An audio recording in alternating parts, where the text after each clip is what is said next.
Operation सिंदूर के तहत बीते दिनों भारतीय सशस्त्र बल के पराक्रम के सामने पाकिस्तान को घुटने टेकने पड़े।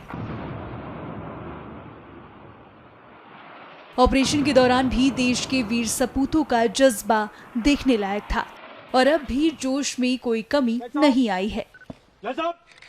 वे पूरी सतर्कता के साथ सीमाओं पर तैनात हैं और देश की सुरक्षा कर रहे हैं।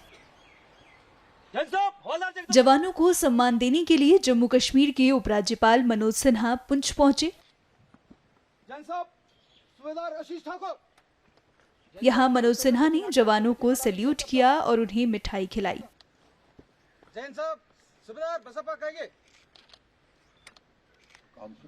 इसके साथ ही मनोज सिन्हा ने जोरदार भाषण दिया और पाकिस्तान को खुली चेतावनी भी दी।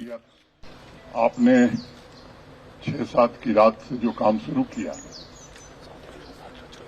जहां तक भारत का सवाल है, भारत ने पहले ही स्पष्ट कर दिया था, जो बर्बर आतंकी हमला निर्दोष नागरिकों पर 22 अप्रैल को हुआ बैसरन घाटी पहलगाम में, उसके बाद ही भारत के माननीय प्रधानमंत्री जी ने कहा था कि आतंकवाद और उसको प्रश्रय देने वाले उनके आकाओं को सबक सिखाई जाए।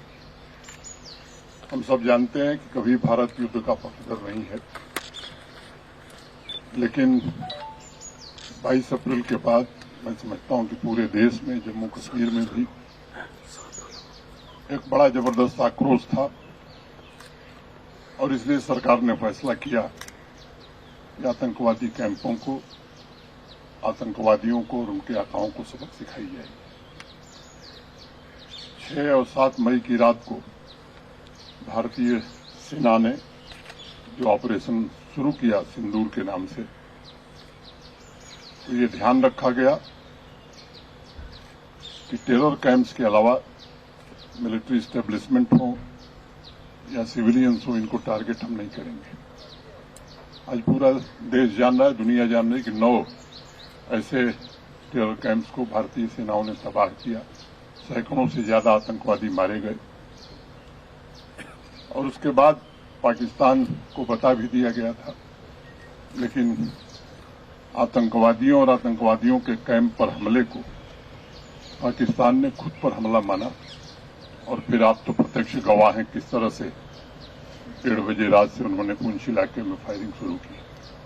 जिस तरह से आपने साहस के साथ उसका जवाब दिया, मैं कह सकता हूं कि वहां तबाही ज्यादा हुई है, मंजर तबाही का उन लोगों ने देखा है।